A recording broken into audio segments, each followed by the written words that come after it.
এয়া চাওক আমাৰ পোহমাৰা হাইস্কুলৰ খেলপথাৰৰ দৃশ্য। এনেকুৱা এটা অনুভৱ হৈ আছে যেতিয়া আপোনাৰ এটা এটা পুখুৰীৰ নিচিনা হৈ গৈছে। এটা আমাৰ স্কুলৰ খেলপথাৰ আৰু এইটো আমাৰ স্কুল আপোনালোকে চাই আছে, এইটো পোহমাৰা উচ্চতৰ মাধ্যমিক বিদ্যালয়। আৰু এই বিদ্যালয়ত আপোনাৰ যিটো খেলপথাৰ এখন পুখুৰীৰ নিচিনা হৈ গৈছে, আপোনালোকে অনুভৱ কৰিব পাৰিছে। চাওক আপোনাৰ এখন পুখুৰীৰ নিচিনা হৈ আছে। আগত আছিল এনেকুৱা দৃশ্য আৰু বৰ্তমান এই আমাৰ দৃশ্য পোহমাৰা হাইস্কুলৰ খেলপথাৰৰ দৃশ্য। আৰু এই ধৰক মাছ জাল পাতিছে খেলপথাৰত, ফিল্ডত মাছ জাল পাতিছে। ধৰক কেনেকুৱা মাছ মাৰিছে, মাছ এতিয়ালৈকে লগা নাই। এয়া হ'ল পোহমাৰা হাইস্কুলৰ খেলপথাৰৰ দৃশ্য।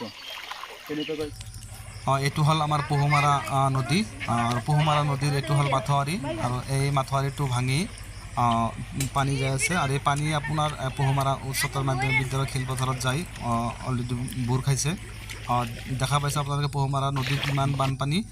আৰু আপোনালোকে জানেই বানপানীৰ সময়ত সৰু সৰু বাচ্চাবিলাকে কিমান আনন্দ পায়। এই পানীত তেওঁলোকে পূৰা খোজকাঢ়ি আছে। এইটো বাঁহৰ দলং আছিল, সেই বাঁহৰ দলঙৰ অৱস্থা চাওক আপোনালোকে। বানপানী আহি বাঁহৰ দলঙৰ কি অৱস্থা কৰিছে। এইটো হ'ল বাঁহৰ দলং। এই বাঁহৰ দলং ইয়াতে ভাঙি গৈছে, মাঝখানত ভাঙি গৈছে চাওক। ইয়াতে ভাঙি গৈছে, পানীয়ে পানী, চাৰিওফালে পানী পানী হৈছে, পানীয়ে পানী।